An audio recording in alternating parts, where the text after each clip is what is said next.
डरावनी रात, एक भूतिया जंगल का रहस्य। ये कहानी है अजय और उसके दोस्तों की, जिन्होंने एक दिन शहर से दूर किसी शांत और सुनसान जगह पर कैंपिंग करने का प्लान बनाया। उन्हें पता था कि जिस जंगल में वो जा रहे थे वहाँ कई लोगों के गायब होने की खबरें थीं, लेकिन दोस्तों ने इस बात को नज़रअंदाज किया और उस रहस्यमय जंगल की ओर निकल पड़े। शाम ढल रही थी और अजय और उसके दोस्त जंगल के बीचों बीच पहुंच चुके थे। उन्होंने अपना टेंट लगा लिया और आग जलाकर बैठ गए। हर कोई मस्ती कर रहा था, लेकिन अजय को अंदर से कुछ अजीब सा महसूस हो रहा था, जैसे कोई उन्हें देख रहा हो।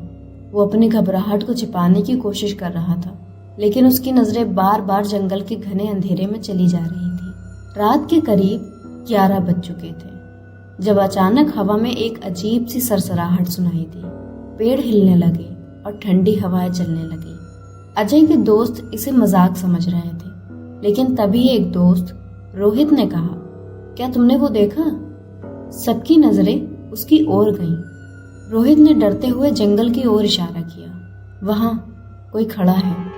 सभी ने उस दिशा में देखा, लेकिन उन्हें कुछ नहीं दिखा। अजय ने इसे नजरअंदाज करने की कोशिश की, लेकिन तभी जंगल से किसी के पैरों की आहट सुनाई देने लगी। ऐसा लग रहा था जैसे कोई बहुत धीरे धीरे उनकी तरफ बढ़ रहा हो। अब सभी घबरा चुके थे। अचानक हवा में एक डरावनी चीख गूंजी और टेंट के अंदर सब कांपने लगे। अजय ने हिम्मत जुटाई और टॉर्च लेकर टेंट से बाहर आया। उसने चारों ओर देखा, लेकिन वहां कोई नहीं था।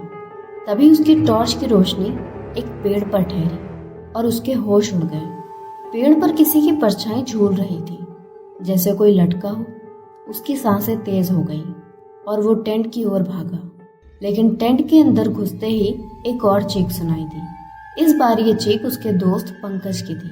पंकज जमीन पर गिरा हुआ था और उसके चेहरे पर डर की परछाई थी। उसने कांपते हुए कहा, वो मुझे खींचने की कोशिश कर रही है। सबने पंकज को उठाया और वहां से भागने की सोची, लेकिन तभी टेंट की सभी रोशनी बंद हो गई। अब चारों तरफ सिर्फ अंधेरा था। अचानक अजय को एक महिला की आवाज़ सुनाई देने लगी।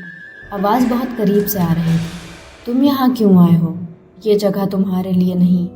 अजय ने इधर उधर देखा, लेकिन उसे कोई दिखाई नहीं दिया। तभी पेड़ों के पीछे से एक साया निकला।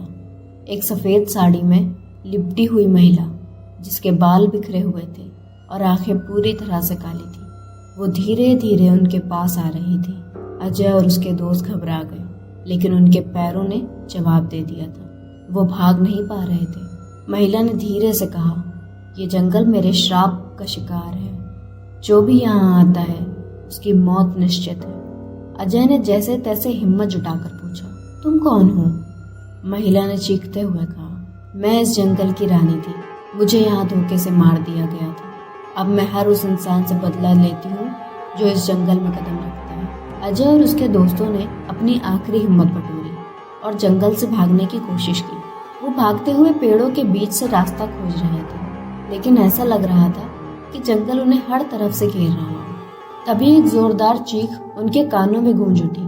उनके पीछे भागते भागते महिला गायब हो गई, लेकिन अजय जानता था कि ये सिर्फ शुरुआत थी। किसी तरह वो और उसके दोस्त भागने में सफल हुए। सुबह होते ही वो शहर लौट आए, लेकिन उस रात का खौफ उनके दिलों में हमेशा के लिए बैठ गया। उन्होंने कभी दोबारा उस जंगल का नाम भी नहीं लिया।